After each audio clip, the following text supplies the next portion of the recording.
siya. Okay, share screen.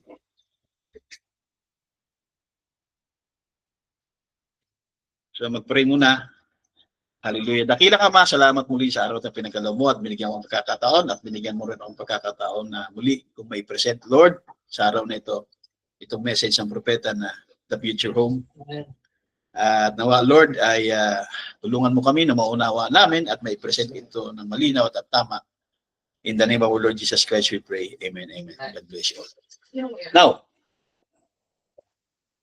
ang ating scripture, mga kapatid, ay Revelation chapter 21 from the very beginning ng mga last Sundays. Di ba? New heaven and new earth. Okay. Yung new heaven and new earth na yan ay sinulat yan ni John nung siya ay nasa Isle of Patmos. At yan ay revelation ni Jesus Christ given to John doon sa Isle of Patmos. Yan ay vision niya nung itinapon si John doon sa Isle of Patmos. Kasi ay kinulong siya, tapos pinarusahan siya ng death penalty sa pamamagitan ng pinakuluan siya, amen, sa Baguio Oil. At pagbukas nila ng kaldero, buhay pa rin. Diba? Kaya sumakit ang ulo ng emperor dyan, o hari dyan. Kaya ipinatapon na lang yan si John, yan sa Patmos. At dyan niya nakita sa vision niya yung new heaven and new earth. Okay, basahin natin yung scripture ulit. Chapter 21, verse 1. And I saw a new heaven and a new earth. Yan. For the first heaven and the first earth were passed away. And that's the first earth. Istom natin, dyan sa picture na yan na kinulek ko, mga kapatid, mapapansin nyo na may mga itim-itim. Di ba? Ano kaya yan? Bakit may mga ganyan-ganyan? Sa tingin nyo, any idea? Bakit kaya parang may mga dot-dot dyan na black? Okay? Isingit ko lang muna ang brief history. Noong 1957, ito yung the very first time na ang tao ay nakapagpadala ng tinatawag na satellite into space. At ang unang nakagawa niyan, mga kapatid, ang Soviet. Diba? They launched the first artificial satellite na pinangalanan nilang Sputnik 1. Ito ay brief history lang. Pinadala nila sa into space. Then 4 years later, 1961, Russian pa rin ay the first human to orbit in Earth. Amen? Yan yung Sputnik 1. At yan ay, dahil 2025 na, yan ay 68 years since nung yan ay pinakawalan, mga kapatid, doon sa space. Of course, hindi naman yan parang balon lang na bibitawan mo siya din pupunta sa space. So meron siyang tinatawag na rocket. So carried by the rocket, daladala siya ng rocket, at yung rocket na yan, mga kapatid, doon sa launch pad niya, di ba, lilipad yan, sasabog yan sa air para maghiwalay yung pinakamataas na bahagi, then sasabog uli yan para naman yung satellite ay mandoon sa atmosphere. Okay? Sa message, diba, na handwriting of the wall, at madalas niyang bine-mention niyang Sputnik na yan kasi sa panahon ni Brother Branham yan eh. Amen? That was 1957. Kaya nung 1958, minention ni Brother Branham na sabi niya, the Russians put up a Sputnik doon sa space. That we can control nothing about it. Diba? Walang magagawa ang Amerika. Nauna yung Russia eh. Kasi nag-uunahan niya kung sino unang makakarating sa space eh. So nauna yung Russia. Eh sabi niya, na behind na tayo ng Russia. Kaya wala tayong magagawa dyan. sa Sputnik 1. Amen? Kaya maraming mga American people na natakot. Amen? Dahil iniisip nila makokontrol na sila ng Russia dahil sa technology na yan. Amen? At yung Sputnik na yan, sabi niya, alam din ng prophet dahil nagbabasa siya 500 miles off of the earth. Diba? So paliparin na natin yung space rocket. Ayan na siya. So, sasabog yan sa space. At pag sumabog yan, ano mayayari? Magkakaroon ng mga debris para yung satellite ay lumabas. Amen? At mag-stay doon sa space, space, tama? So, ayan na. Yung satellite, nasa space na. Sabi ng prophet, yan ay 500 miles above the earth. So, tingnan nyo yung sukat. Yan yung earth. Ang taas ng Sputnik 1 ay 500 miles above the earth. Ikumpara nyo sa toll ng city. Diba? Yung New Jerusalem. Ilan? 1,500 miles. Okay, so ilang doble? 3 doble. Merong tinatawag naman na ISS o International Space Station na nag-orbit siya sa space between 205 and 270 miles. Mababa siya kasi low orbit siya dahil ito ay space station ng mga astronaut, ng cosmonaut. 5 space agency na nagsama-sama, binuo nila yan, at yan yung kanilang space station. Mas mababa siya, mga kapatid, sa Sputnik 1. Di ba? Dahil nasa 205 to 270 lang siya eh. Mas mababa siya kasi nga, may mga tao dyan na nag-i-stay. Di ba? Space station nila yan. Okay? Yan ay above the earth. It is danger of slamming into 1,500-mile high city. Hindi na sila pwedeng umangat pa ng mas mataas pa dahil delikado na. Kaya not far above the foundation. Yang international space. Yung Sputnik, umabot hanggang 500 miles kasi parang bolang bakal lang yan na satellite. Isang maliit na bolang bakal. Walang tao dyan. Okay? Yung ISS ay, yan ay 5 space agency na mga contractors ay yung NASA ng United States, Roscosmos ng Russia, ESA ng Europe, JAXA ng Japan, at ang CSA ng Canada. Yan yung 5 space station agency. Space agency na nag-collaborate para mabuo yung space station sa atmosphere above the earth.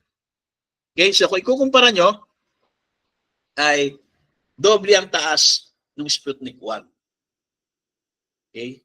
Nasa 307 feet lang siya above the earth from end to end. Ang Sputnik 1, ang ISS ay 357 feet. Ganun kahaba yon.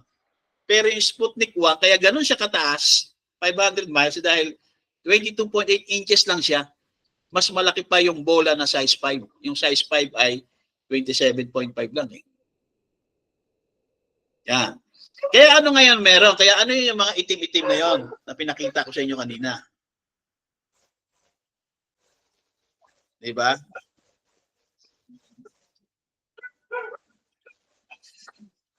Yan. Yan yung mga debris. Every time na ang tao ay magpapadala into space ng rockets ng satellite. Amen? Ngayon, bakit ka ba, Jojo, bakit kailangan upang isama yan? Yan ay additional information. Bakit kailangan ang old earth ay ma-pass away para magkaroon ng ang new heaven and new earth na may pass away para magkaroon ng ang old heaven at old earth na may pass away para magkaroon ng new heaven and new earth. Okay? Bakit? Dahil nga ang tao, mga kapatid, sinalaula na pati yung atmosphere, pati yung space na ang earth ay binigay sa tao para doon sila manirahan, hindi yung space. Pero dahil nga ang knowledge ng tao ay nag-increase, kaya nakarating sila into space. At ang kauna-unahan, mga kapatid, ay ang Sputnik 1. So, yan ang kauna-unahan, nagkaroon na ng debris, basura sa space. Yan. Ngayon, 2025, gano'n nakarami yan? Ngayon ay 2015, over 5,500 tons of space junk. At sino ang mga kriminal? Yan, Russia, USA, China, France, Japan, India, USA at UK. Diba? Sila yung mga dahilan bakit nagkaroon ng space junk diyan sa space, sa atmosphere. Diba? Sa Genesis 1:1, perfect yan, malinis yan eh. Walang basura diyan. God created the heavens and the earth. Kaya nung nag-increase ang knowledge ng tao, pati space, kapatid, ay ginawa nila lang landfill.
Walang audio.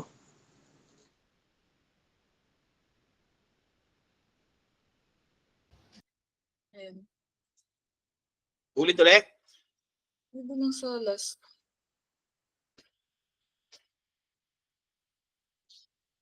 Ang sabihin. Okay. Upo ka dyan. Okay na? Sound check? Okay na, Pastor.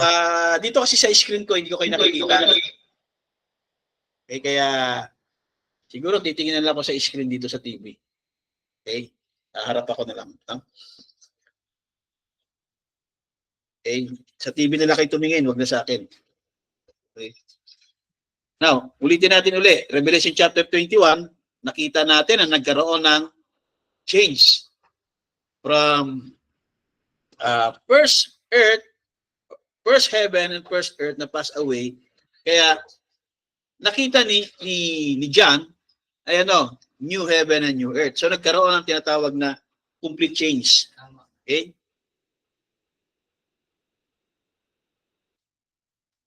Kaya sabi ni John, I saw the heaven and the earth depart as a scroll. Revelation chapter 6, verse 1, makikita niyo yan under the sixth seal. At sinabi niya ni Jesus, heaven and earth shall pass away. Or other words, sa ibang salita, heavens and earth shall pass away. Bakit sinabing heavens? Dahil ang heavens, mga kapatid, meron siyang first heaven, second heaven, and third heaven. Di ba? At yung third heaven, yun yung abode of God. Di ba? Yung sinabi ni John dun sa 1 Corinthians o 2 Corinthians chapter 12 na nakarating siya doon. Amen. Through a vision. Okay? Yung third heaven. Yung third heaven ay abode of God. Yung first heaven, ito yung nakikita natin, yung sky. Amen? Pero yung second heaven, ito na yung sa labas, above the earth. At sa science, ang earth ay meron siyang tinatawag na mga layer. Merong hanggang 5 layer yata yan. Okay? Tingnan nyo lang sa science kung sino yung mga estudyante dito.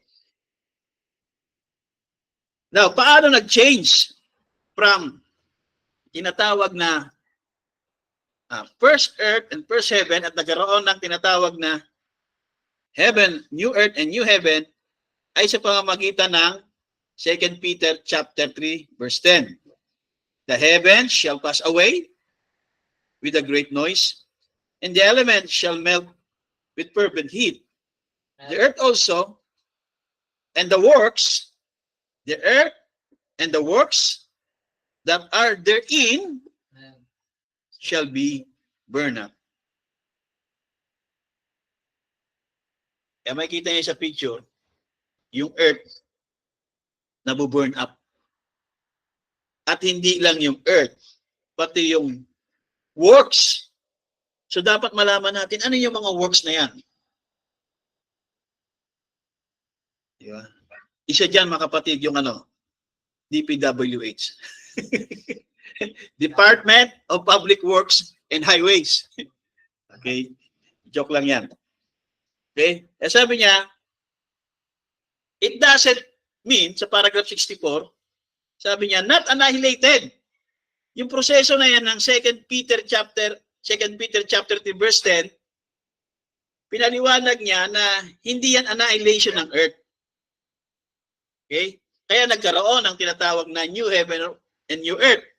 Sabi niya, no, na yung the heavens that shall pass away, sabi ng prophet sa paragraph 64, paragraph 185, ay, in other words, heavens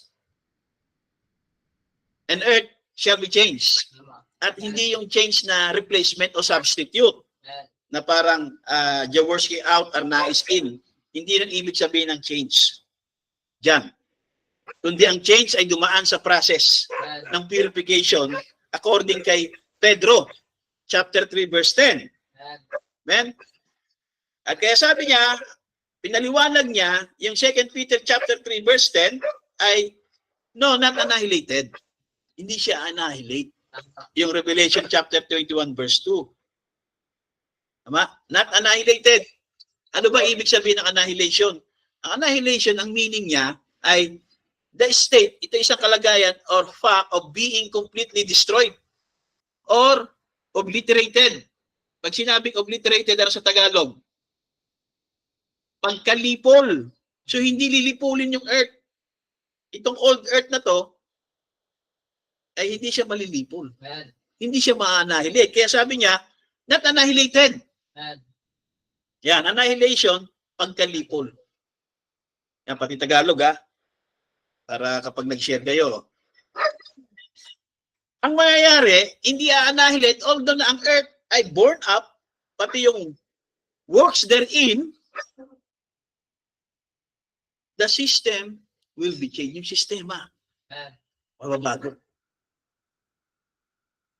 Tapos sa 169, sabi niya, the whole earth will be on fire. Yan, yung buong mundo will be on fire. Malapit na. Nangangalahati na yung apoy. Diba? Paano mangyayari yan? Na yung the whole earth will be on fire. Amen? Kaya kahit na marami ka pang sasakyan, sa panahon na yan, marami kang mga lupain na nabili, mga mansyon, o mga malalaking simbahan na ipatayo mo bilang legacy mo. Diba? Lahat yan, mga kapatid, sa time na yan, ng 2 Peter 3:10, the whole earth will be on fire. Paano mangyayari? Hindi naman yan nasisilaban ng anghel. Will ignite the gases that's in the earth and explode. Di ba? That's exactly. The Bible said, Peter said, yun, 2 Peter chapter 3 verse 10, and the heavens will pass away and the earth with a great noise. Sabi niya, such an explosion. Merong pagsabog. Kaya, kill every disease, every T-cell, every turn, everything there is to be done. The fire will burn in up. Susunugin. And remember, it's not altogether just a literal fire. Tandaan nyo, hindi lang yung literal fire. Kundi it's also a holy fire. Yeah. All the devils kasi, pati yung demonyo. Amen. At ang mga demonyo ngayon,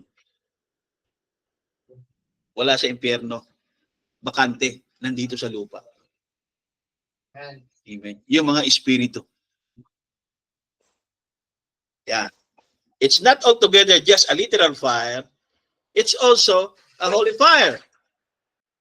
Then so 166, pansinin natin sa Peter. Sabi niya, third chapter. Pag pumunta ka sa Greek word ng 2 Peter, okay? Sa Greek word. He uses the word as a Greek word. Which means the world order. So yung word, English word yan, kapag tiningnan mo naman yan sa Greek, ang basa dyan, ang tawag dyan ay cosmos. At ang cosmos, ang meaning ay the world order. Hindi yung earth. Diba? Kaya yung the earth shall pass away, melt the elements with fervent heat, matutunaw siya sa kamagitan ng grabing init. Sabi niya, doesn't mean, hindi ibig sabihin na ang planet Earth is going to pass away o annihilate. But the world, cosmos, ano yung world? Ano yung cosmos? The politics, the sinners, the system, sin, disease, germs, and everything that's wrong will pass away. Lahat ng mga wrongdoing pass away.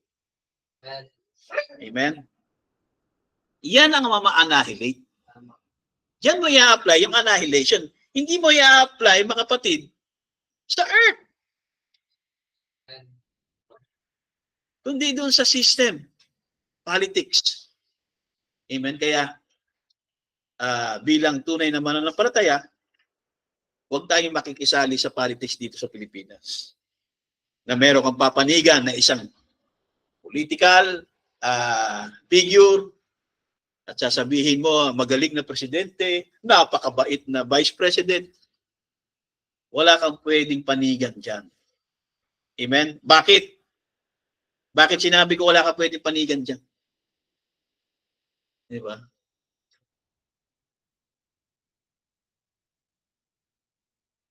Peter said, sa paragraph 168, and will melt with fervent heat, and the works therein burn up. Not the planet. The works therein. Ano yung mga works therein? Sabi niya, all the politicians, all their politicians. So, bawat bansa, may mga politicians. Ang Pilipinas, may mga politician, wala. O, meron. Di ba? Meron ka bang i-exclude yan? Ay, hindi kasama yung idol ko na pinakamagaling na presidente. Pinakamagaling na vice president. Di ba? Si Inday, malinis ito eh. Di ba? Itong mga congressman ito talaga yung mga korap. Pero si Inday, napakabait ito.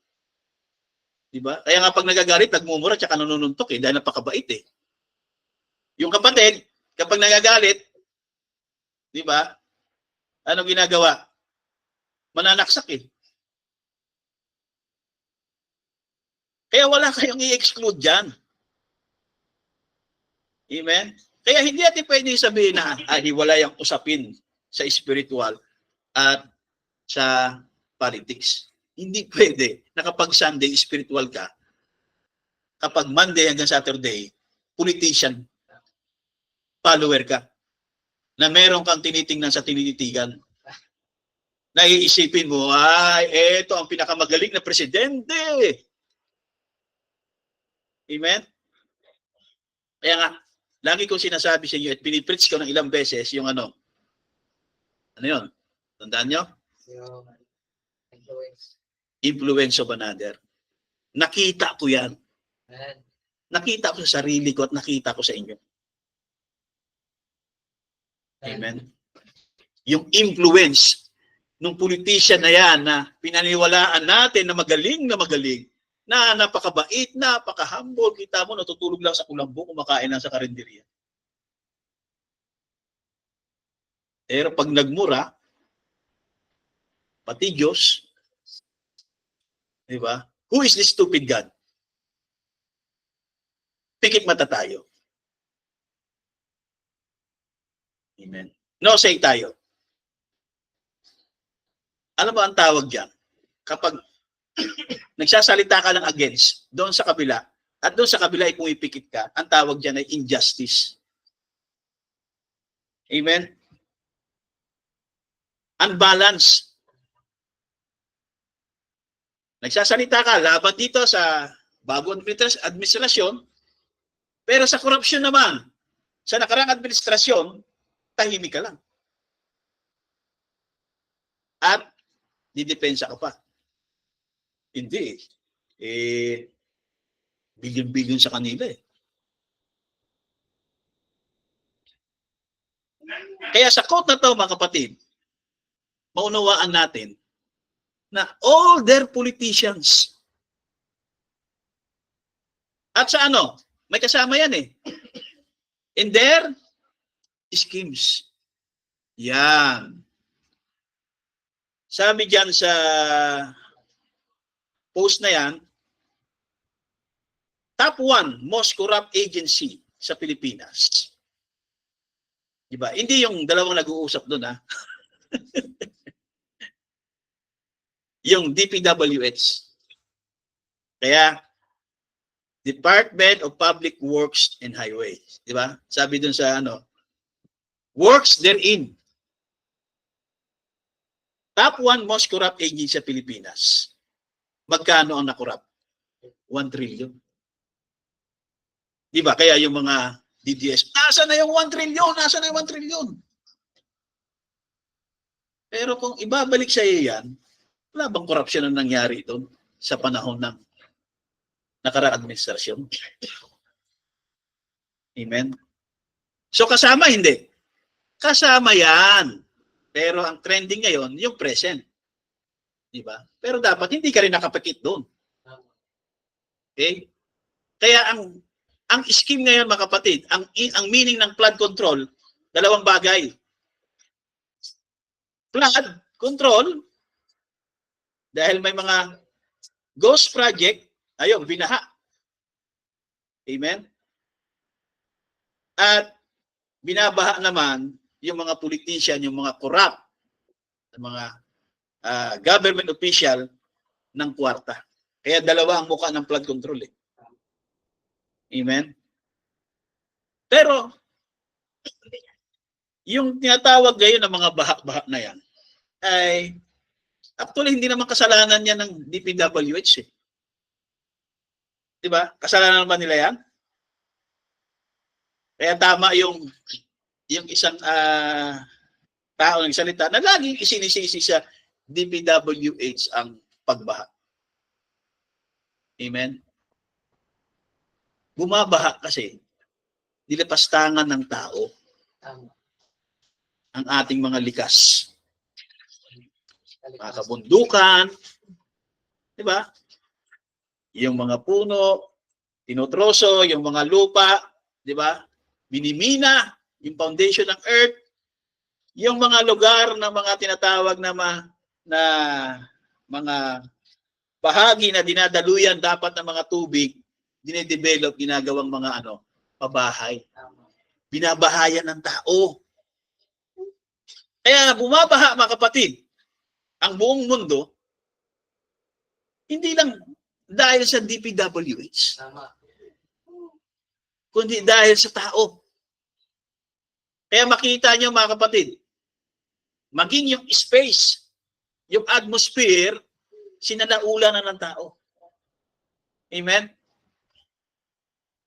Kaya that's why, kailangan, pati yung heaven, yung first heaven, yung second heaven, yung atmosphere, kailangan dumaan sa pagbabago. Kailangan linisin ng Diyos. Amen? Kaya ano mangyayari? In Revelation 21, and there was no more sea, bakit daw nawala yung dagat? Bakit nawala yung dagat? Explode it, sumabog. This will change the whole surface of the entire earth. She will burst and blow into pieces all the outside, the crust, for hundreds of feet below it will just simply, completely demolish. Yan ang mangyayari, mga kapatid. Yung entire surface ng earth, yung crust, hundreds of feet below, will just simply, completely demolish. And how many of you want to put down this word, the Greek pass away? Yan. Kaya, in-spell pa ni Buddy Bandam kasi nga, ay nahihirapan siyang i-pronounce correctly. Kahit ako hindi ko alam ang tamang pronunciation niya. Kaya sabi niya, P-A-R-E-R-E-R-E. So, sumobra. C-H-O-M-I-A. Yan. Anong ibig sabihin niyan? Sabi niya, in-apply niya yung Greek word na yan doon sa heaven and earth will pass away. Sabi niya, yung salita na yan, ibig sabihin, passing from one point to another. Yeah. It does not mean annihilation. Hindi mo i-apply yan sa earth. Kundi saan mo i-apply yung word na annihilation? Sa works therein. Yung system. Amen? Yung mga corruption ng mga politician all over the world. Huwag kang mag-exempted ng isang tao dyan. Kahit yung, di ba, nasa Hague, na idol ng karamihan. Di ba? Na tinatawag na tatay. Di ba? Tinatawag pa na tatay eh. Pero yung pastor, pangalan lang ang tinatawag eh. Pero yung politician, tinatawag na, o tatay. Pero si pastor, hindi natin matawag na pastor. Pangalan lang. Di ba? Bakit kaya? Bakit yung matawag-tawag natin na tatay? Pero yung pastor, hindi natin matawag na pastor. Di ba? So dapat meron tayong justice. Wala siya. Tama. Kung natatawag natin na tatay yun, bakit yung pastor? Hindi natin matawag na pastor. Amen.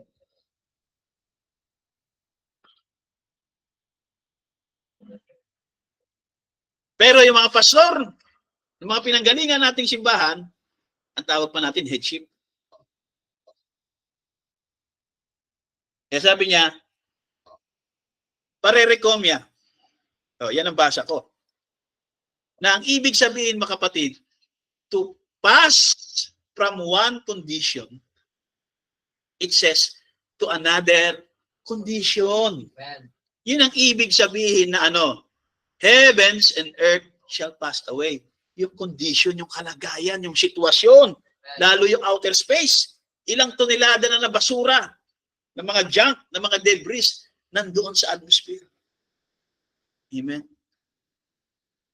Kaya sinabi ng Bible, the heavens, first heaven, second heaven, third heaven. Hanggang second heaven lang, kasi third heaven ay abode of God. Okay? Think, just think, she'll catch a fire and burn up. The elements will burn with a fervent heat. All the works of the earth will be burned. All the water will be explode. Amen? All the water. Lahat ng water area. All the water eh. Hindi mo pwedeng sabihin na, hindi kasama dyan yung Pasig River. Hindi kasama dyan yung paborito naming swimming pool. Hindi kasama dyan yung mga bukal dyan sa Los Baños. Sabi dyan, all the water will explode. It ignite and blow all. Everything will blow up. Volcanics will erupt. Yan, all the water will explode. Volcanics will erupt. Hindi lang yung Mount Mayon, hindi lang yung Taal, all over the world. Amen? Thousands of miles in the air will fly burning hot lava. Ayun, muntik nang abutin yung aeroplano eh. Ano ang ginagawa ng Diyos? The Holy Spirit will cleanse up every speck of all the sin and everything. Kasama dyan yung lahat ng mga politician all over the world. Meron ba ditong naniniwala na may politician na born again? Pag naniniwala ka, hindi ka rin born again. Kaya meron ba naniniwala dito na may isang politician na malinis? Kapag naniniwala ka, hindi ka rin born again. Amen.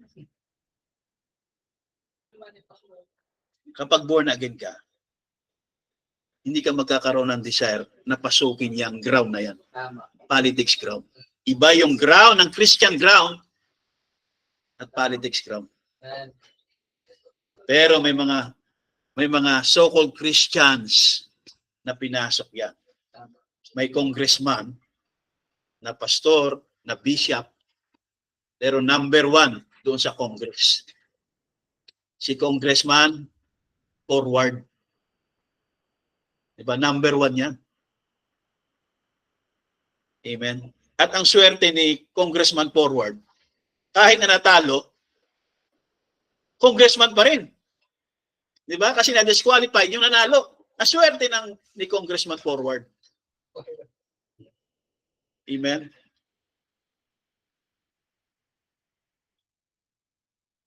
Kaya sabi niya, the Holy Spirit of God will cleanse of every speck of all the sin and everything. There will be no more sin. Sabi niya, no more sorrow.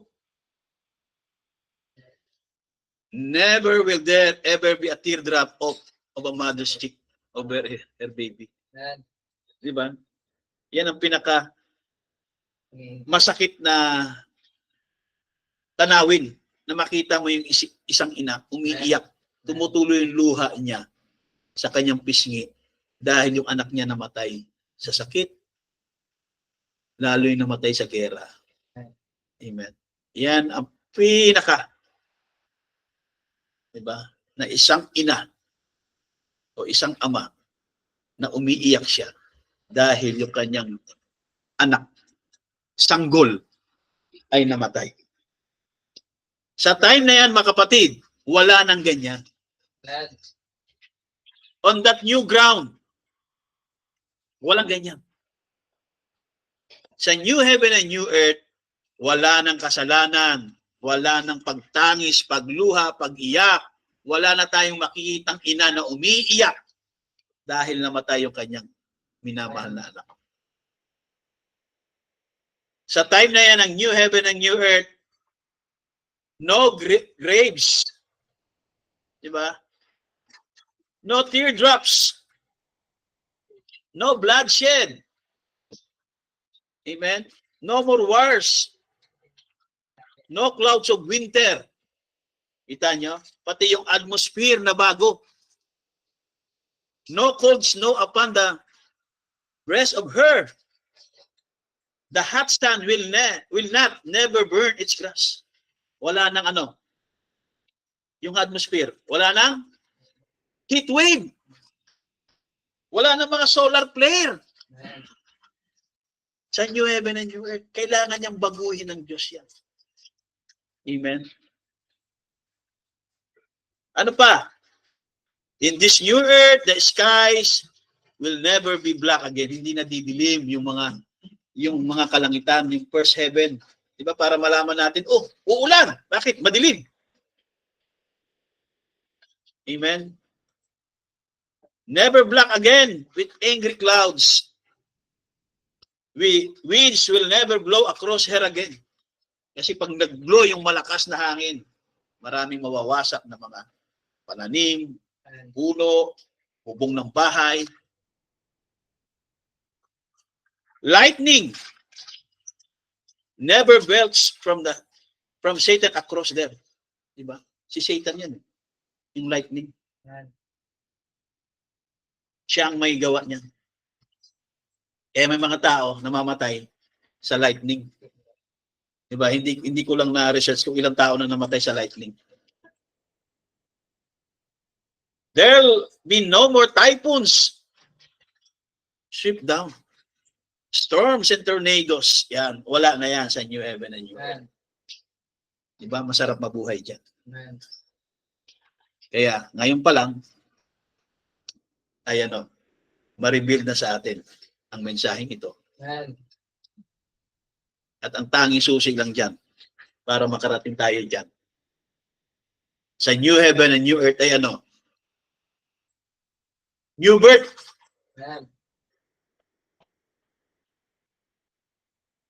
Kaya the holy city, the new Jerusalem, coming down from God out of heaven. Yan. Kung kukunin natin sa literal reading comprehension, o yung tinatawag na yung common understanding o general understanding ng mga nagbabasa niyan, lalo yung mga scholars, Bible scholars, ay kukunin yan sa literal reading. Ganyan. Merong holy city na nandoon sa space. Diba? Bababa yan. Yan. Ayan na. So yan na yung tinatawag na literal reading o common understanding o general belief. Karamihan ng mga Bible student, mga Bible scholars, at maging sa end time, may mga ganyan turo na talagang merong structure sa langit. Amen. Nabababa yan sa time after ng tinatawag na purification of earth. Diba? Pagdating ng new heaven and new earth, merong structure sa langit. Diba? Lilitaw na, then, dahan-dahan bumababa. Tinan nyo. Diba? Yan. So, parang sombrero. Amen? So, yan yung common understanding. Even sa may mga pastor, may mga message believer na yan ang unawa hanggang ngayon. Now, yan ba talaga? Kasi sa literal reading sa sulat ni John, ganyan na ganyan talaga. Kaya, ano ba talaga? Ganyan ba talaga na bababa? O uusbong lang siya beneath the earth? Mamaya natin sasagutin at malalaman. Okay? Tingnan muna natin yung sukat ng tinatawag na New City o New Jerusalem. So, pag ginugol Earth mo yan, ganyan ka, lapad. Di ba? 1,500 miles square. Yan yung New City, New Jerusalem. So, itinan natin naman sa ganitong view. Yung taas naman ay 1,500 miles tall. Tama? Yung the Holy City, the New Jerusalem. Mamaya na natin isosolve kung saan ba talaga galing. Galing ba sa taas? O umusbong yan na parang kabuti galing sa lupa. Okay? So yung great city na yan ay meron siyang pare-parehong sukat. Each sides, ayan o, 1,500 miles. Yan ang sukat. So imagine niyo gaano kahaba yung stretch ng 1,500 miles. Yung kataas, kalawak, kalapad. Kasi square yan eh. Gaano kaya? Dito yung mga sinabing detalye na, di ba na? Yung width, yung breadth, yung height, at equal 1,500 miles. So, galingan nyo dahil magmamat tayo calculation. Amen? Ako ay mahina talaga sa math. Amen? Kaya kung may mga mathematician ako kilala, baka pinagtatawagan ko na. Amen? Pero dahil wala akong kilala mga mathematician, ang ginamit ko ay AI. Okay. Mas magaling yon sa mga mathematician sa panahong ito. Okay? So, kung i-convert mo yung 1,500 miles, yung tall niya, yung height niya, ay nasa 7.9 million feet. At kung magkakaroon tayo ng comparison, at kukunin natin yung pinaka-highest peak in the world na mountain, which is Mount Everest, di ba? Meron siyang measurement na 29,000 feet. Amen? Below the ground. So kung ikukumpara mo yan, napakalayo kasi ito ay 7.9 million.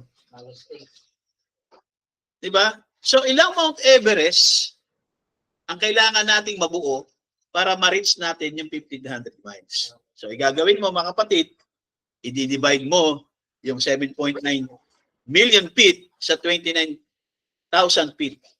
Ilan? Kailangan natin ng 272 piraso Mount Everest na pagpapatong-patungin natin. Yan. Ganyan kataas yung Holy City. Diba? So kung nasa loob ka dyan, paano kayang travel ang gagawin mo dyan? Amen? Now, isingit ko lang yung tinatawag na mga science explanation and discoveries. Di ba? I think sa mga high school na ituturo na to eh. Amen? Ang Earth ay meron siyang atmosphere. Earth's atmosphere. Unang layer ay troposphere. Then kapag lumagpas ka pa sa troposphere, may stratosphere ng tawag. Pag lumagpas ka sa stratosphere, mesosphere. Kapag lumagpas ka pa dyan, di ba may mga sukat yan, may mga height yan eh.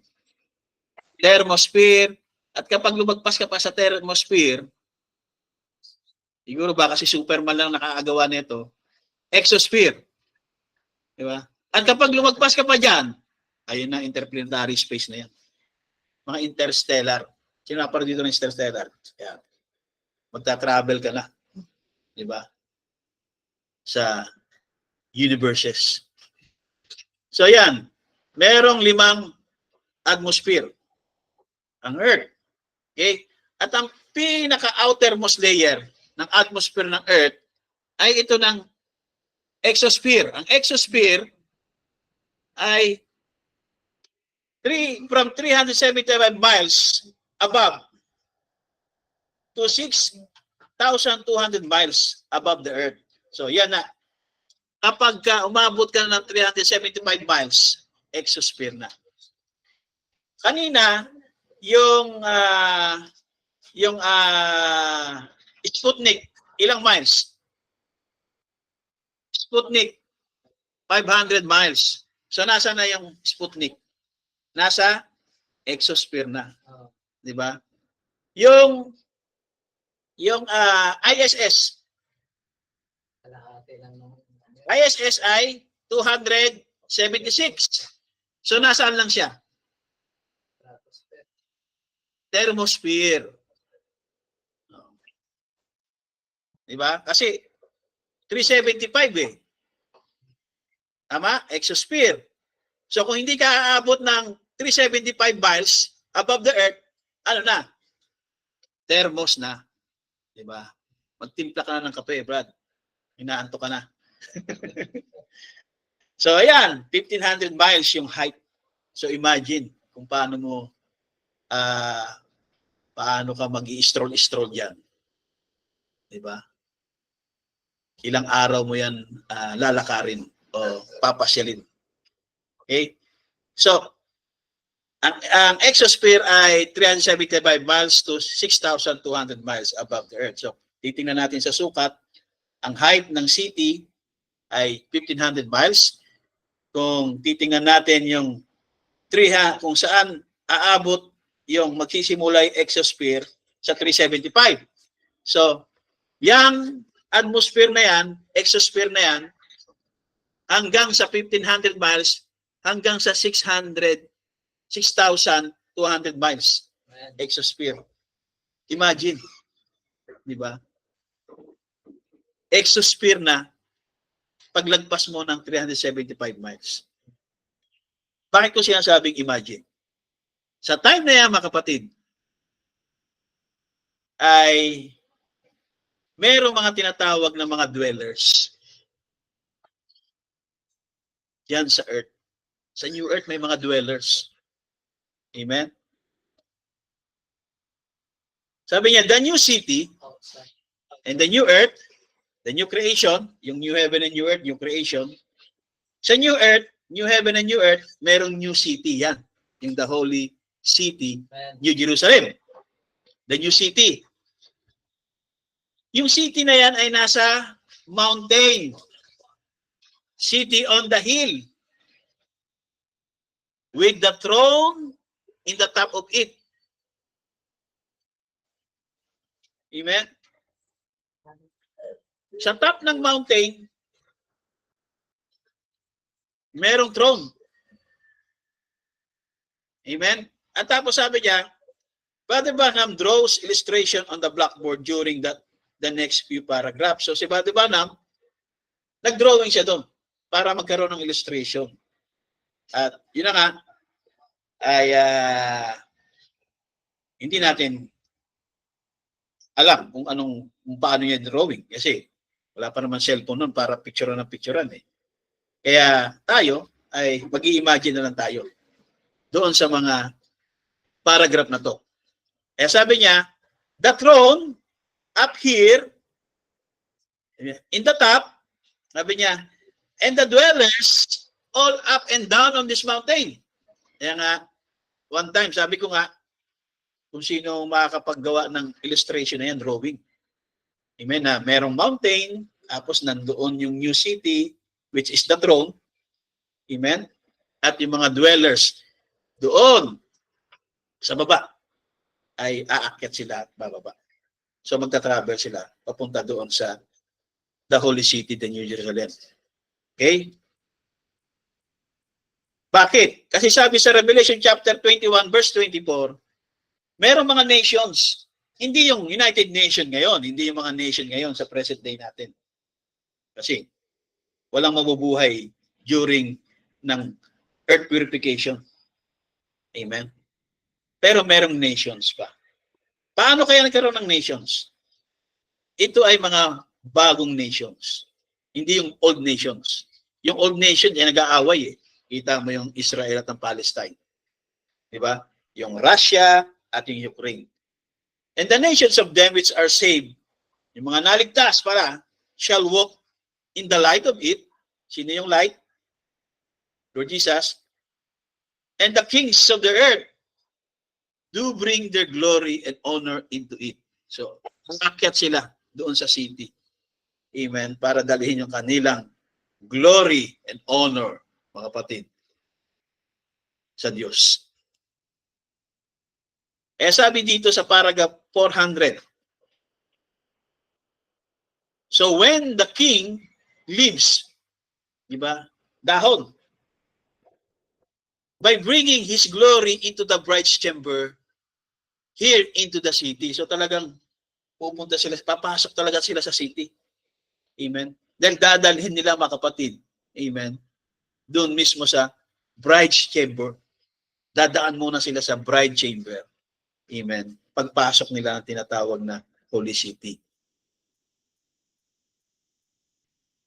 Then sa paragraph 397, the kings of the earth entering into the city. So malinaw. Papasok sila, mga kapatid, sa Holy City. Amen. Yan yung senaryo. Then sa paragraph 398, ito ang sinabi naman, on this throne, on top of it, 1,500 miles. Ito. Ang buong mundo, sabi niya, the whole world will see the light of the world. Ang buong mundo. Ibig sabihin, lahat ng mga tao, lahat ng mga bansa, makikita nila yung liwanag. Amen.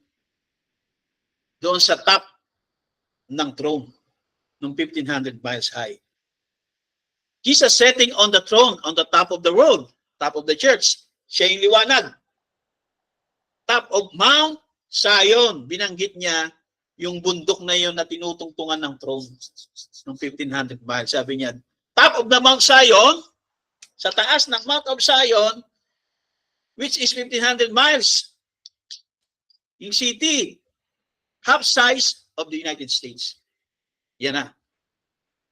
Now, ay mas maganda i-breakdown natin itong quote na to. Kasi parang mahirap pa intindihin eh. Tama? Hindi natin agad maintindihan ng buo itong paragraph 398. On this throne, on the top of it, 1,500 miles, the whole world will see the light of the world. Jesus sitting on the throne, on the top of the world, top of the church, top of Mount Zion, which is 1,500 miles. So, hindi natin makita. So, i-breakdown natin. Okay? So, i-breakdown natin yung quote na yan. Let's break down this quote. Jesus will sit on the throne atop Mount Zion. Visible siya worldwide. Yan ang ibig sabihin niya. Okay? Ang throne location ay saan? Sa Mount Zion. Yun yung throne. Yun 1,500 miles. Yun yung throne. Okay? Ang location niya ay Mount Zion. Dahil ang Mount Zion, in biblical term, ay tumutukoy dyan sa Jerusalem. Nasaan ba ang Mount Zion? Nasa Jerusalem. At tinatawag na yan na ano, in Jerusalem ano? God's kingdom. Sa biblical. Okay? At yung taas, yung height ng throne ay 1,500 miles. Ang visibility ng 1,500 miles, yung throne na yan, atop Mount Zion ay entire world can see Jesus on the throne. Yung liwanag. Yung light na sinasabi dyan na can see Jesus, yung light. Okay? Dahil kung si Jesus lang sa kanyang katawan na yan, ay hindi mo makikita yan. Hindi mo makikita ng visible, ay yung liwanag. Okay? So, ang comparison ni Buddy Branham dyan sa tinatawag na 1,500 miles atop Mount Zion ay kinumpara niya, throne height is half the size of United States. Di ba? Approximate width. Now, meron siyang biblical connection yung Mount Zion. Kasi bakit niya binanggit na Mount Zion?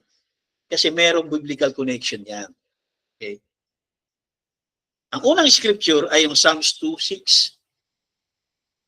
Yet have I set my king upon my holy hill of Zion. Yun yung biblical connection. Bakit sinabi niya yung throne location ay Mount Zion? Okay? Psalms 2 verse 6. Another scripture ay yung Hebrews chapter 12, verse 12. But you have come to Mount Zion and to the city of the living God, the heavenly Jerusalem, to an innumerable company of angels. So yan ang mga scripture. Okay? Bakit sinabi niya na throne atop Mount Zion at magiging visible siya worldwide. Okay. Then sa paragraph 294, in the new earth, there is a new city. Ito yung new earth. Okay? Merong new city.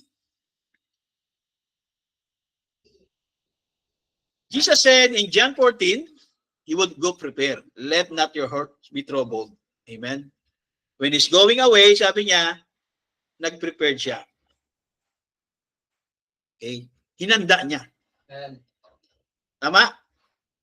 Christ is there under the construction of this new Jerusalem now.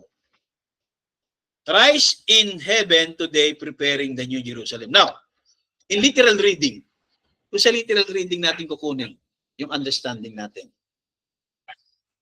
Nagkakarpentero dito si Jesus sa heaven. Di ba? Yung mga materials. Ano yung mga materials? Gold. Di ba? Yung mga elements beneath the earth. Saan galing yung mga gold? Yung mga elements na yan. Sardius, emerald. Di ba? Masusumpangan yan beneath the earth. So kung iliteral reading natin dito, yung sinasabi na under construction, di ba? Nagko-construction na ngayon doon si Jesus Christ. Kasama yung mga anghel. Di ba? Meron doon mga gold, may mga minerals, mga precious stone doon sa langit na kino-construction para mabuo yung 1,500 miles square na city. Ganun ba? Pag sinabi na under construction of this New Jerusalem, Christ in the heaven today, preparing the New Jerusalem. Sa literal reading, ganun talaga lalabas, Brother Junel. Amen? Yung sa literal reading mo kukunin. Now, tanong tayo sa paragraph 362. What's this city? Earth. Yan, yung earth. Nag-abode ba kapatid? Yung Holy City. Yan. Yan yung Holy City, the New Jerusalem. Tumira. Nag-abode. Yan. The city take up its abode on earth. Paano siya nag-abode dyan? Sa paanong paraan? Kanina, kung sa literal reading, nung sinabi ni John na yung the city, coming out from God, di ba, bumaba. Di ba? Bumaba siya, then sa earth siya nag-abode. Kung yun ang magiging unawa natin. Okay? Tapos yan, pansinin natin, the city is 1,500 miles square. Yan. Tingnan yung mabuti kung ano yung ibinigay na figure. Ano? 1,500 miles square. Tandaan yan. Then sinabi niya dyan, nung sinabi niya na ay yung measurement ng city ay 1,500 miles square, sinabi niya sa paragraph 65 niya, here is a deep revelation from God. Nag-drawing muna siya. Now listen real close while we draw this dimension. Dindraw niya yung dimension ng city. Di ba? Ano yung dimension? Yung lapad, yung lawak, yung taas, ay are all equal. 1,500 miles. So, nagbigay si Buddy Branham ng mga distance, dimension. Hindi first dimension, hindi second dimension, seventh dimension. Yung sukat, yung measurement. Okay? Ang sabi niya, here is a deep revelation from God. Nung dinrawing na ni Buddy Branham, sabi niya, I want to erase the blackboard just a moment. Okay? So, nag-illustrate si Buddy Branham, then tinuro niya, here is a deep revelation from God. So, itong tinatopic natin ngayon ay deep revelation from God. Hindi nyo mababasa yung quote na yan sa ibang mga take. Ilan ang take? Ilang messages yan? May higit 1,400 messages. Diyan lang natin mababasa yung deep revelation from God. But it doesn't mean the rest ng mga messages ay hindi deep revelation. Deep revelation din. Pero ang binibigyan ko ng emphasize, tanging dito niya lang nabanggit talaga yan. Yung word na deep revelation from God. Dito sa message na future. Bakit kaya? Kaya masyado akong na-amaze at na-overwhelmed. Biro nyo 3 weeks kong inaral-aral to at binasa-basa. Umaga, tanghali, gabi. Umaga, tanghali, hapon, gabi. Umaga, tanghali, hapon, gabi. Ito na siguro yung matinding pag-aaral na ginawa ko. Amen. Kaya kailangan kong manahimik muna for a while. Nakita niyo yung Facebook ko. Nag-sign up ako. Di ba? Alam ko, nakita niyo eh. Sign up. Pati yung FB page ng TMT, sinign up ko. Sinakbang ko muna temporarily. Wala akong mga post-post. Amen. Wala din akong post-post o ginagawang pagtuturo doon sa ministerial meeting GC natin. Tahimik ako. Hindi ako sumisilip. Hindi ko alam yung nangyayari doon. Amen. Tumahimik lang muna ako dahil gusto kong pag-aralan ito at malaman itong deep revelation from God. Amen.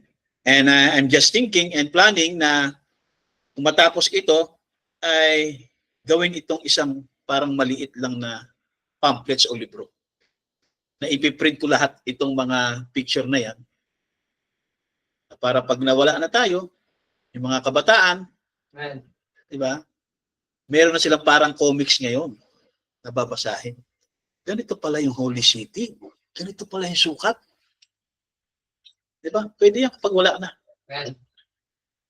Yung testator, hindi naman marirecognize yan hanggat nabubuhay. Pero kapag yung testator ay namatay na, doon na pala marirecognize yung gift ng testator. Ang diamond, ilagay mo yan sa wrong place, sa wrong people, hindi naman nila marirecognize yan na diamond yan. Lalo kung hindi pa natatabas yan. Hindi pa dudumaan sa process. Hindi mo bibigyan ng halaga. Diamond. Amen? Kaya ako, gusto kong gawin itong parang maliit lang na parang pamphlets, o parang comics. Ipiprint ko yan. Yung mga nakikita, ipiprint ko yan. At talagang iniisip ko na, of course, para masakit o para niyan, talagang kailangan natin gumastos. Kailangan kong gumastos personally. Amen? At ako naman, hindi ako umaasa sa iba. Amen? Na anumang bagay, lalo sa salapi. Hindi ako kakatok sa mga pintuan, ng mga simbahan o sa pintuan. Hindi ako tumatawag sa mga cellphone. Oh, bad. Di ba? Oh, pastor, tulungan mo naman ako.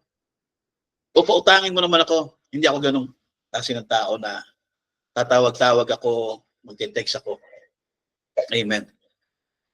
Kaya, yun yung aking iniisip at pinagkaplanuhan na kung matapos ko ito, makuha ko na talaga yung deep revelation na to, ipiprint ko lahat to. At kung dumating ang time, di ba? At habang pa ang panahon, at magpapass away din ako, meron akong iiwan na isang maliit na comics na ang title, mga kapatid, The New Jerusalem, The New City. Amen? At hindi natin alam, baka si Little Tim maging pastor. Di ba? Yan. Yung width, yung breadth, yung height are equal. 1,500 miles. Deep revelation from God. Okay? Tapos sa 367, Brother John, the city is measured 1,500 miles square. So nilinaw niya. 1,500 miles square. Tandaan niyo yan. Yan. Ilan? Brother Junel? 1,500 miles square. Hindi sinabi ni Brother Branham na 1,500 square miles. Wala kayong mababasa na binaligtad ni Brother Branham yan. Wala kayang quote. Ang mababasa nyo talaga, specific yan. 1,500 miles square. Hindi 1,500 miles square miles. Bakit? Bakit, Jojo? Magkaiba ba yan? Yung miles square tsaka square mile? Hindi, alam ko kasi pareho lang eh. Di ba? Yan ang alam ko. Okay? Pag tinanong niyo ako, yun ang alam ko. Pareho lang yan, miles square tsaka square miles. Amen. Tingnan natin kung pareho lang. Pero tandaan nyo, the city is measured 1,500 miles square, not square miles. Then sa paragraph 368, you know how far that would reach. Alam niyo ba kung gaano kalayo umabot yung 1,500 miles square? Nagbigay si Buddy Branham, sinukat niya, sabi niya, I measured it of this week, 1 linggo. Ako, mga kapatid, 3 linggo bago ko naunawaan talaga yung deep revelation na yan na from Maine to Florida and from the eastern seaboard to 600 miles apas west of the Mississippi River, 3 linggo. Partida pa. Naka-Google na ako, naka-AI pa ako. Si Buddy Branham, walang Google, walang internet. So sabi niya, from Maine to Florida, kaya pati yung United States map, pinag-aralan ko ng mabuti. Amen? Kaya pwede na siguro akong mag-travel tour sa United States. From Maine to Florida, number 1, and from the eastern seaboard to 600 miles apas. Ibig sabihin, aatras ka pa, papunta ng west. West of the Mississippi. Sa Amerika, mga kapatid, merong isang river doon na humahati sa Amerika. Merong isang river doon ang pangalan ay Mississippi River. Okay, spell Mississippi. M-I-S-S-I-S-S-I-P-P-I. Alam mo na. Kasi dati hindi ko ma-spell yan eh. In other words, sabi niya, half of the United States just for a city. Diba? Yung syudad na yan, just for the city, kalahati ng Amerika. Pumunta ngayon tayo dito sa Amerika. Okay? Yan ang Amerika. Kung hahatiin natin yan vertically, kukumpara natin vertically, ganyan ang magiging itsura. Diba? Diba? Magiging ganyan. Kung ganyan naman hahatiin, yan ang magiging itsura. Rectangle na yan. Okay, so, hahatiin talaga natin vertical. Diba? Pero lalahanin natin na ang United States land area, ayon sa census, ang United States ay approximately 3.8 million square miles. Yung land area, kasi meron tinatawag na water area. Sa land area lang tayo. Yan yung mga yung kulay blue na nakapaikot sa Amerika, water yan eh. Diba? Yung mga economic zone. Okay, so 3.8 square miles. At yung city, ilan? 1,500 square miles. Tama? Mile square. Mile square. Eh, tinatanong ko kanina, pareho lang ba yung square mile sa mile square? Wala nakakaalam. Kaya takbo uli ako sa Google. Pagtanong ko kay Google, tinanong ko uli si AI. So may dalawa akong may dalawa akong advisor. Ewan ko pa kung magkamali na lang. Okay? So unahin muna natin yung from Maine to Florida. Kasi yun yung unang given distance eh. Tapos, number 2, and from the eastern seaboard to 600 miles apas west of the Mississippi. Ano ang tinutukoy ni Buddy Branham dyan? Distance. Sinukat niya yung distance. From Maine to Florida, sinukat niya yung distance, and from eastern seaboard, tapos to 600 miles apas west of Mississippi. So from eastern seaboard hanggang Mississippi, tapos magdadagdag ka pa ng 600 miles doon sa west Mississippi kasi east and west Mississippi yan eh. Yung river na yan. So doon sa boundary ng East Mississippi River, lalagpas ka ng 600 miles Ano yan? Nagtuloy? Namatay? Okay? Lalagpas ka ng tinatawag pa na 600 miles. So, West Mississippi River na yan. Okay? So, kunin muna natin yung unang first given distance. Okay? From Maine to Florida. Meron isa ditong moving from Maine to Florida ay kapag gumamit ka ng courier, transport sa Amerika, meron courier dyan. Kapag gusto mong maglipat bahay from Maine to Florida ay 1,592 miles. Almost 1,600 miles. Tama? Pero ang sukat niyan, ang measurement niyan, center of each. Center ng Florida, center ng Maine. Kaya 1,592 miles. Sa center kinuha ng tinatawag na courier yung sukat. Pero ang hinahanap natin yung exact na 1,500 miles. Di ba? Kasi 1,500 miles yan eh. 1,500 miles square. Walang binanggit si Buddy Bonham kung saan sa Maine at sa Florida yung sinasabi niyang 1,500 miles na sukat ng Maine to Florida. Eh ang Maine, mga kapatid, kung pupunta tayo, yung Maine, pababa ng Florida, ang tawag dyan ay Eastern Seaboard. And sometimes it's all well and good trying to be technical and look for the perfect opportunity. But we do. To close the distance. All right, so the figures extended and got the eye of Kevin Borjas. Yet.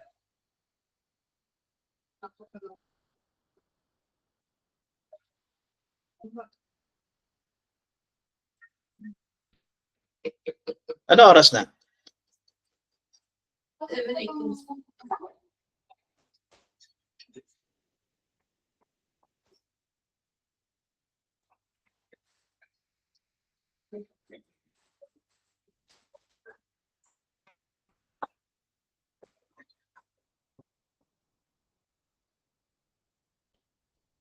Asa na ba ako?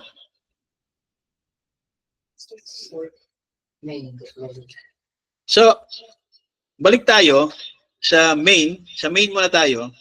Yung Maine, yan yung pinaka dulo sa taas. Amen? Ng United States. Ayun yung Maine. Ito naman yung Florida sa baba. So, yung isang stretch niyan, simula sa taas, pababa, ay tinatawag yan na Eastern Seaboard. Di ba? Maine, Massachusetts, New York, Pennsylvania, Maryland, Virginia, North Carolina, South Carolina, Georgia, at yung pinaka dulo dito sa Eastern Seaboard ay yung Florida. Okay? So punta mo tayo sa Maine. Ito yung mapa, yung Maine. Sa pinakababa ng Maine. Kasi nga walang binanggit kung saan sa Maine. Basta sinabi lang ni Buddy Ban na Maine. Ngayon, para to be specific, makuha natin exactly yung 1,500 miles, alamin natin saan sa Maine. Para kapag gusto mong magpasyal dyan, Brother Junel, maybe next year, ay alam mo yung mga dadaanan at saan ka magsisimula at saan ka ihinto. So alamin natin kung saan tayo magsisimula at saan tayo ihinto. Okay? Ang Maine ay, ang sukat niya ay meron siyang 30,845 square miles. Yan. At ang pinaka dulo ng Maine ay ang Portland. Diba? Sino dito yung paborito niya yung Portland Blazer? Meron pa bang Portland sa NBA? Meron pa. Okay. At yung Maine, meron siyang 23 cities. Isa dyan yung Portland. Ito naman ay yung tinatawag na Florida. Yan. Sa Florida, meron diyang mga kilalang mga cities dyan. Marami mga syudad din dyan na bumubuo. Ang isa dyan na kilala ay yung Jacksonville. Okay? Diyan nakatira si Michael Jackson. Joke lang. Okay. Jacksonville, Orlando Magic at Miami Heat. Okay? At tinawag itong Florida na siya yung southeasternmost state. Diba? Kasi pinakadulo na talaga siya eh. Sa baba ng Eastern Seaboard dito sa South.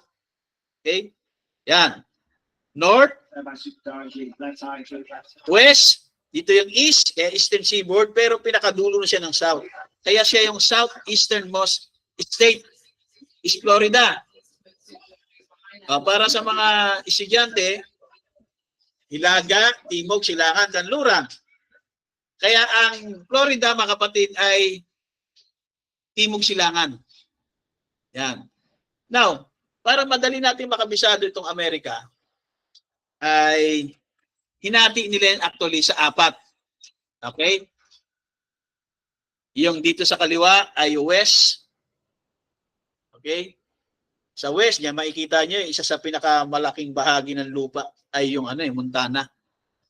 Amen? Dito sa taas, sa gitna, yung kulay pink, Midwest naman. Tinawag nilang Midwest yan. Okay? Dito naman sa baba, yung Oklahoma, Texas, LA, Arkansas, ay south yan. South part. At sa east naman, yan nga yung Maine. Tsaka New York, amen, Pennsylvania. Okay? Gusto ko lang na para naiintindihan natin. Okay, yan. Okay, so tinanong ko ngayon, ang AI, para makuha ko ang 1,500 miles, sabi ko, what is the exact point-to-point place in Maine to Florida to get the exact distance of 1,500 miles? Okay. Ito yung sinagot niya. Nag-calculate siya. After calculating, I found exact points for 1,500 miles. Mag-i-start ka muna sa sa Cali, Maine. Amen? At magtatapos ka sa Cape Coral, Florida. Exactly 1,500 miles. So, mas more information tayo ngayon. Mas exact. Diba? Kasi sinabi diba na lang, pang Maine to Florida, ang laking mga land area yan. Pag kinuha mo sa dulo, hindi lang 1,500 miles. Baka umabot ka pa ng almost 1,800 miles. Pag dulo mismo. Dulo sa dulo. Diba? Para makuha mo eksakto. Amen? Kasi baka sabihin nila, kita mo, mali ang propeta. Sabi niya 1,500 miles. 1,700 miles yan eh. Depende yan kung saan ka magsisimula at saan ka magtatapos. Okay? Now, kung gusto nating subukang puntahan, Brother Junel, ay mag-i-start ka daw, sabi ni AI, mag-i-start ka sa Cali, Maine, tapos dadaan ka ng Bangor, 120 miles yon. Tapos dadaan ka ng Portland, 220 miles, plus dadaan ka ng New York City, 460 miles, dadaan ka ng Baltimore, plus 630 miles. Tandaan mo to, other part, ha? Ikaw magiging driver. Baltimore. Ano yung Baltimore? MD. Maryland. Diba? Tapos Richmond, Virginia. Another 800 miles. Then, dadaan ka sa Fayetteville, North Carolina, plus 960 miles. Tapos dadaan ka ng Savannah, Georgia, 1,140 miles. Plus Jacksonville, Florida, 1,280 miles. At mag-i-end ka sa Cape Coral, Florida. So lahat yan ay, pag pinlas plus pa yan ay 1,500 miles. So pasok. Diba? Kaya sinabi niya, from Maine to Florida, start sa Cali, Maine, hanggang mag-i-end ka sa Cape Coral ay 1,500 miles. Okay? So, pasok. Doon sa measurement ng New City na 1,500 miles. Okay? Yung kanyang tinatawag na width. Now, munta naman tayo doon sa pangalawa. Kasi, ano yun eh? Vertical, horizontal distance yun. Di ba? Doon tayo sa vertical. Vertical tama. Vertical distance yung binigay ni Buddy Banam from Maine to Florida eh. Di ba? Kunin naman natin yung gitna, yung horizontal distance. Yun yung number 2. From the eastern seaboard to 600 miles apas west of the Mississippi River. Okay, break natin. Ito yung Amerika, yun yung Maine, sa baba yung Florida. Tinawag yung stretch na yan, simula sa Maine hanggang sa Florida, eastern seaboard. Ito naman yung Mississippi. Merong river dyan na umahati. Okay? Yan ang Mississippi.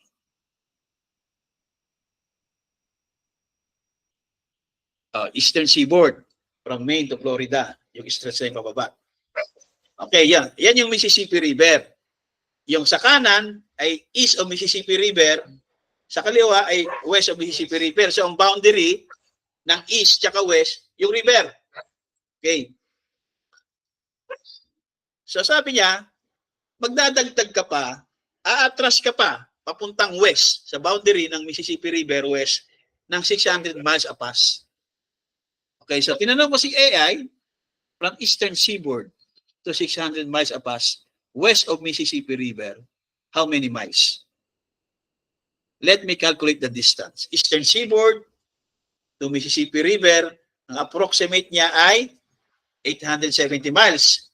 Kinuha niya ang sukat sa pinakagitna, sa center, kasi horizontal eh. So magsisimula ka doon saan?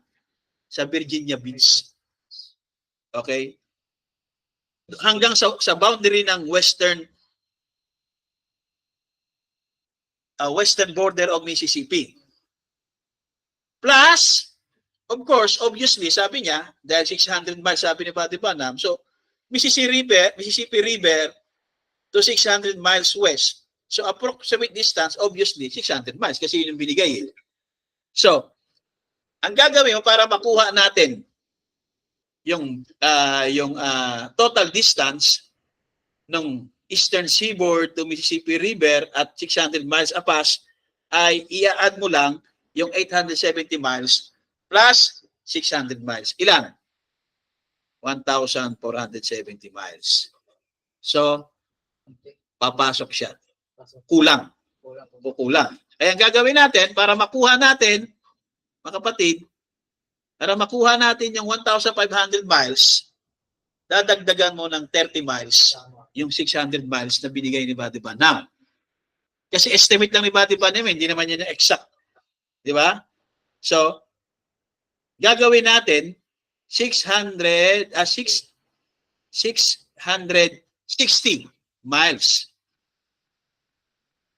Di ba? Yan. From Virginia Beach to western border of Mississippi, 870 miles. Yan.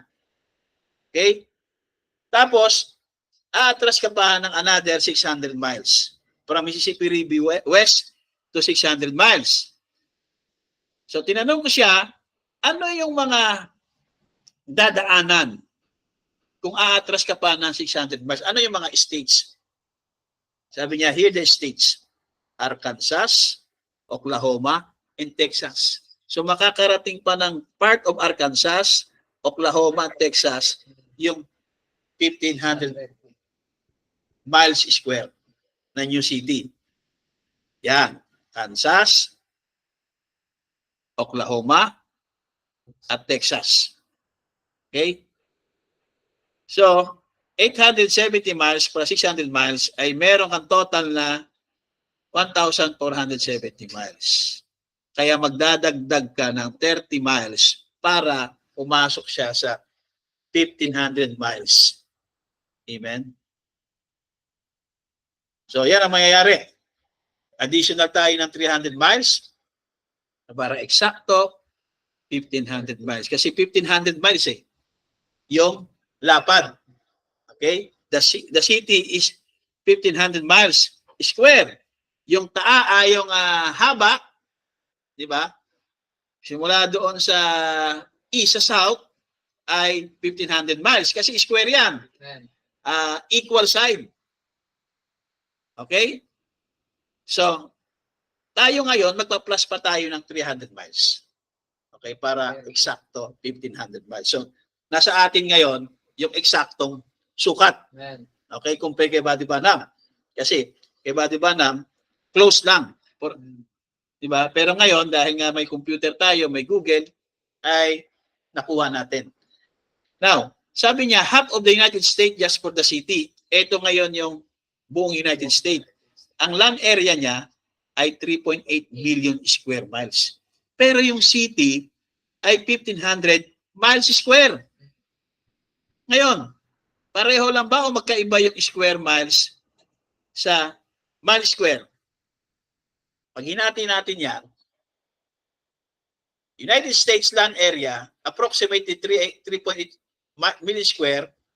If we split the US vertically, we get around 1.9 million square mile on heats up. So, bawat kalahati ay 1.9, 1.9. Okay? Tandaan natin, yung city ay 1,500 lang miles. Yan. So, dito, nung sinukat, 1,500 miles, magsisimula ka sa Virginia hanggang Mississippi at magdadagdag ka ng 600 miles apas. Mississippi River. Okay? Tapos sinukat naman kanina from Maine to Florida, magsisimula ka sa Cali, Maine at magtatapos ka sa Cape, di ba? Florida, 1,500 miles. So, eksakto. Di ba? Now, ang square miles, sabi niya, square mile, ang abbreviation niya ay SQMI or sometimes as MI squared. Kaya yan daw yung imperial and US unit of measure per area na ginagamit ng tinatawag na imperial and US measurement unit per area. Square miles. Yan, katulad niyan, yung aerial picture na yan. Yan, square miles yan. So, ginagamit nila sa Amerika, square miles para sukatin yung mga area. Yung area ng New York, yung area ng tinatawag na Georgia. So, lahat ng mga state. So, nasukat lahat nila yan. Now, ano naman yung mile square? Meron siyang similarly named units. Kaya nakakalito eh. Square mile, ito naman, mile square. Kaya, akala ko pareho lang. Pwede mong balik-balik ka rin. Amen? Pero, magkaiba pala yan kapag ginamit mo yung word na mile square. Sabi niya, square miles, sabi niya, should not be confused with mile square. Okay. Para hindi ito daw makompuse, kasi nga hindi pareho yan, a square region which its sides having a length of the value given. Okay, for example, sabi niya, ang value given ay 20 miles square. Tama? Yan yung value given. So, para makuha mo yung square miles, kung ano yung value given, i-multiply mo siya sa value given. Ano yun? Kaya 20 miles multiply sa 20 miles. Kaya, ano na yung square miles nung 20 miles square na region? 400 square miles. Ganun para ang conversion from square miles to sa mile square. Okay? So, ayan na. So, yung United States ay 3.8 million square miles. Yung city ay 1,500 miles square. I-convert natin yung 1,500 miles square sa square miles para makuha natin eksakto yung sukat ng tinatawag na Amerika pagdating sa square miles. Okay. So, 1,500 miles times 1,500 miles. Magkakaroon ka ng 2.25 square miles. Ibig sabihin, yung the Holy City, the New Jerusalem, pagdating sa square miles computation ay 2,250,000 square miles. Kasi i-convert natin yung miles sa square. Ang Amerika, mga kapatid, ay 3.8 million square miles. Pag hinati mo nga, ay 1.9 bawat each. So, sabi niya, the US land area is 3.8 million square miles. So, 2,250,000 square miles is approximately 59% of the US land. So, hindi lang half of America, hindi lang 50% ng Amerika pala. Pag sinukat talaga natin exactly. Diba? Kaya diba na 50%? Wala naman siyang mga technology na ginagamit Wala siyang internet. Wala siyang Google search. Wala siyang AI. Diba? Kaya lalabas, ang United States, yan ang masasakop ng city. Diba? Para mas lalo nating maintindihan, diba? 59% of US land area covering. I-visualize natin, ang mako-cover niya ay yung entire eastern seaboard, almost south, at almost midwest. Yan. Yan, yung east, pababa, hanggang Florida, eastern seaboard. Kapag 59% of US land area, almost midwest. Sa taas, yung midwest. That, masasakop mo yan. Yung tinatawag na Kansas hanggang pataas. Pag sa south naman, masasakop yung Oklahoma, part of almost Oklahoma o part of Oklahoma at ng Texas. Yan yung illustration kung gaano kalaki yung New Jerusalem. Amen? 2,250,000 square miles pala yan. Yan yung deep revelation. Approximately 59% of the US land area. Now, bigyan natin ng biblical comparison. So, biblical comparison according to Revelation 21:16. Yan ang scripture natin na ginagamit. Diba? Yung New Jerusalem, ayon sa Revelation 21 verse 16, 1,500 miles long, 1,500 miles wide, 1,500 miles high. Amen? So, the area of the New Jerusalem base, yung base niya, ay 1,500 miles times 1,500 miles, 2,250,000 square miles. Yan pala yung biblical. Eksakto. Diba? Ang galing ni diba na? Ang galing din ng AI. Now, ito naman. Kung i-compare naman natin yung 2,250,000 square miles, yung Holy City, ano sa Middle East naman ang masasakop? Yan ang Middle East. Yan ang buong Middle East. Okay?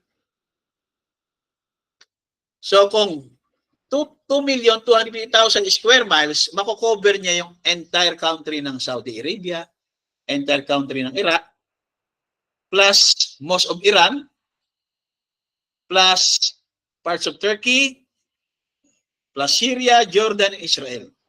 Okay, now, tinanong ko ngayon, can you estimate it if the epicenter of that 2,250,000 square miles is the Mount Olive in Jerusalem? Kung yun ang magiging epicenter kasi magkiklib apart yan Tapos ipupush up yung 1,500 miles. So kung magiging epicenter ng tinatawag na 1,500 square miles o 2,250,000 square miles, sabi niya, let me calculate and draw a rough map. Assuming Mount Olive na nasa sa Jerusalem as center, covering area, all of Israel, all of Jordan, most of Syria, most of Lebanon, parts of Turkey, parts of Iraq, parts of Saudi Arabia. Okay na. Kulang pa. Parts of Egypt. Yan, ang covering. Kumbaga parang road widening. Diba? Hindi ghost yan. Diba? Sa DPWH may ghost Sabi sa message ni Brother Branham na yung Great Pyramid in Egypt is so perfect in the center of the earth. So sa message, ang center of the earth ay ang pyramid na nasa Egypt. Doon sa covering area, pati parts of Egypt. So, possible na itong the Holy City, New Jerusalem, dahil wala na dyan kasi New Earth na yan eh. Wala na dyan yung mga boundaries, yung mga old boundaries. Di ba? At wala nga dagat eh. So, maiiba na talaga yung surface of the earth dahil wala nang dagat eh. Di ba? So, sasakupin na yan. Okay? Kung i-imagine natin. Kung ang Egypt ngayon ay sinasabi sa message na center of the earth, itong New Jerusalem, siya na yung maaaring maging center of the earth. Siya, ang New Jerusalem ngayon, yung Old Jerusalem, center worship of the world. Di ba? Kaya kahit anong religion niya pupunta dyan eh. Amen? Kaya sa time na yan, sa New Heaven and New Earth, ang magiging center of the earth ngayon, mga kapatid, dahil pati Egypt, mga kapatid, ay masasakop ng tinatawag na 1,500 miles square, siya na possible na maging center of the earth. Siya rin yung center of worship. Okay? Now, tinanong ko si AI, kung totoo ba na ang center of the earth ay ang Great Pyramid of Giza? Ito yung sagot niya. Almost perfectly aligned with true north, located near the center of the earth. So sa kanya ay near, malapit lang sa center of the earth. Land masses but not exactly the center. Okay. Ngayon, sabihin man natin na totoo to. Okay? At obsolete na yung understanding ni Brother Branham na center of the earth ng Egypt. Sabihin natin totoo. Let's say, sabi niya, the distinction, yung center of the earth, and the distinction daw, sabi niya, that distinction, yung center of the earth, belong to Kiryat Gat Israel. Nandun daw talaga yung center of the earth. Di ba? Sa Kiryat Gat Israel. Okay? Yung ibang sources naman sa Gibraltar, sa Mediterranean Sea. Okay? But most of sources agree the pyramid is close. Karamihan daw ng mga historian ay nag-agree sila na pinakamalapit na exact center ay ang Mediterranean Sea. Eh wala nang sea sa time ng human earth. Sabi nila, malapit sa Greece and Turkey. Our land center is in Lebanon near the city of Gab Elias. Let's say sabihin natin, ito na yung mas precise na information kung ano yung center of the earth. Okay? Papasok pa rin lahat yan, mga kapatid, sa 1,500 miles. Kasi covering area all of Israel, all of Jordan, all of Lebanon, Turkey, Iraq, Saudi Arabia, Egypt. Plus imagine, wala nang dagat, wala nang Mediterranean Sea. So kahit saan ka dyan, mga kapatid, na pumanig, pasok pa rin yan sa 1,500 miles. Amen? Pasok yan sa 1,500 miles. Now, sa paragraph 406, sabi niya, why is so taught and cared so much about the little place of Palestine? Di ba? Yung tinutukoy niya, mga kapatid, yung Jerusalem. At sa Jerusalem, nandun yung Mount Olive. Eh sabi niya sa paragraph 406, at wala pang nakakapag-break nito na kahit sinong magaling na great teacher sa end time. Wala pa. Sa how many years na nakakasama ko sila. At nakakadebate ko pa nga sa ministerial meeting. Kasi isa ako sa mga nagiging presenter kada may mga maiinit na topic. At isa to sa mga topic na to. Wala pa akong nakasaksi na ganito ang mga breaking. Ganito ang mga paliwanag. Lalo dito sa paragraph 406.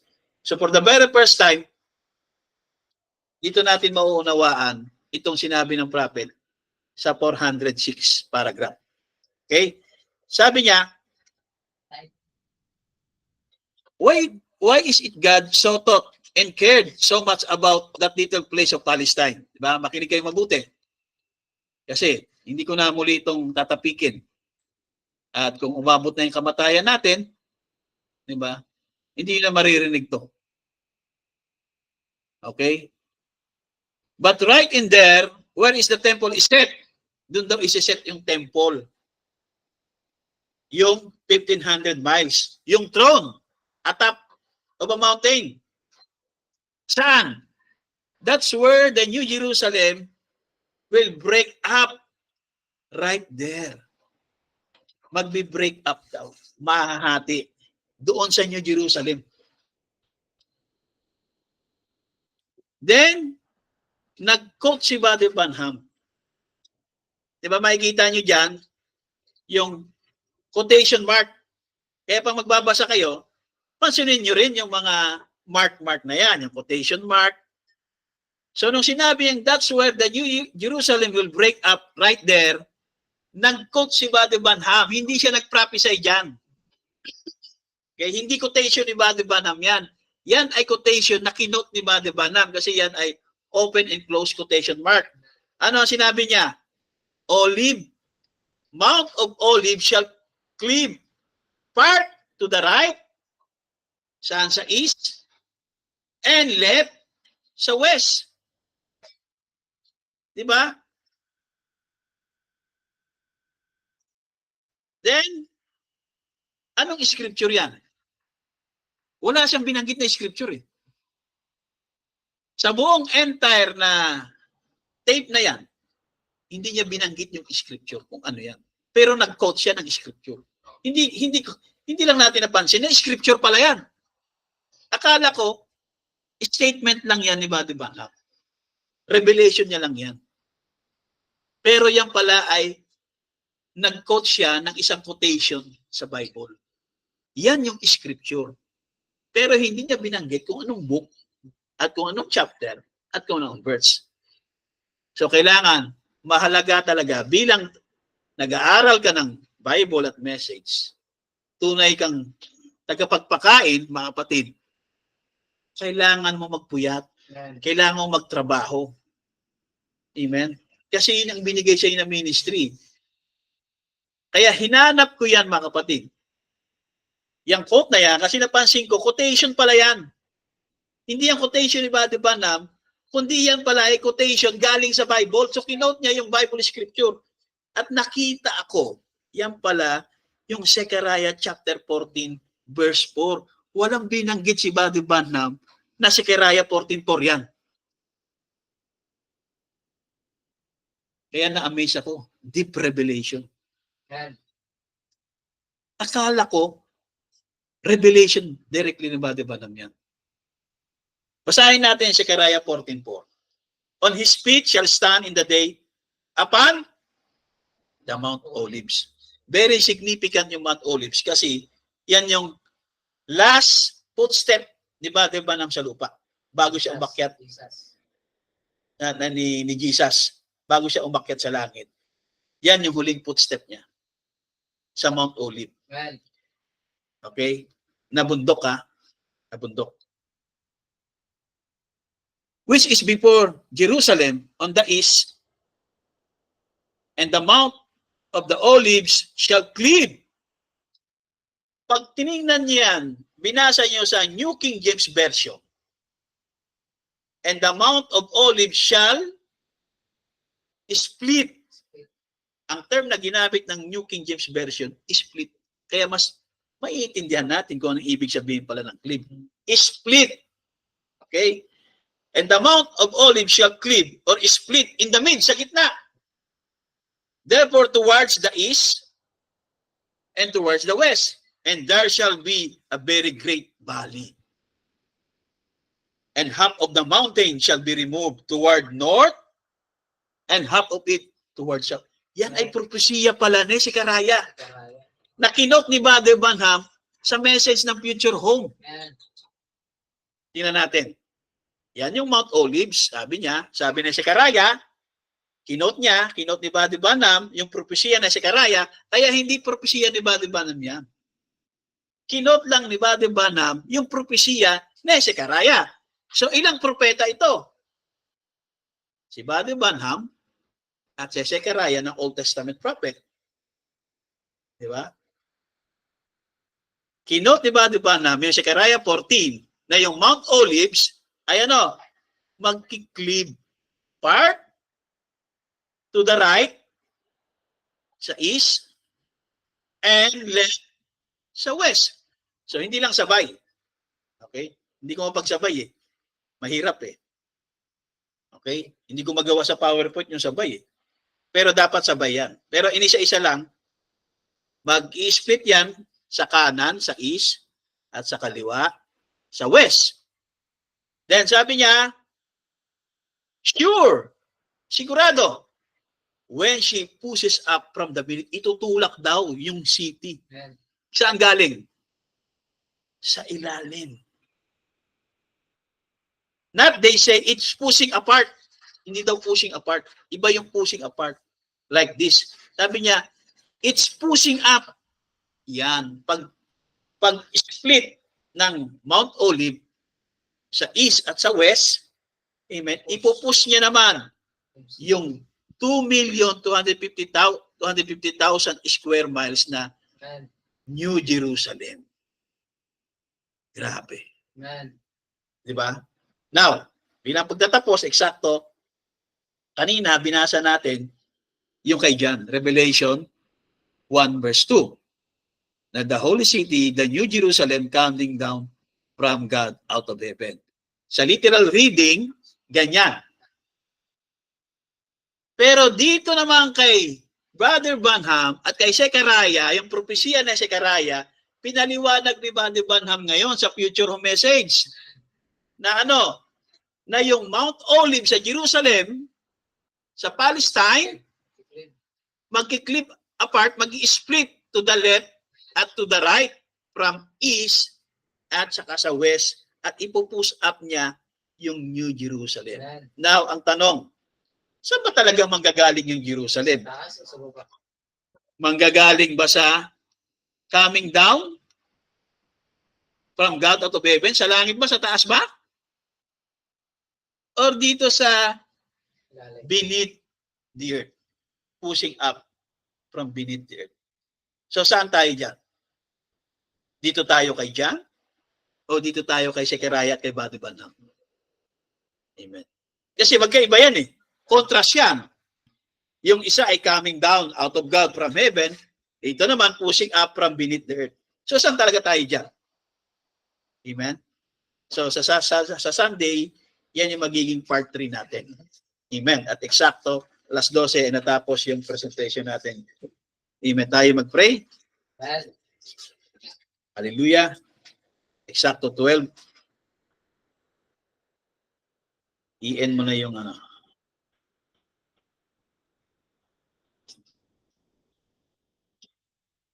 stop sharing.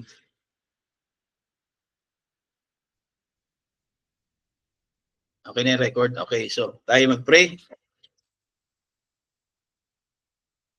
Nagtaas ng kamay si Jean Reyes. Okay.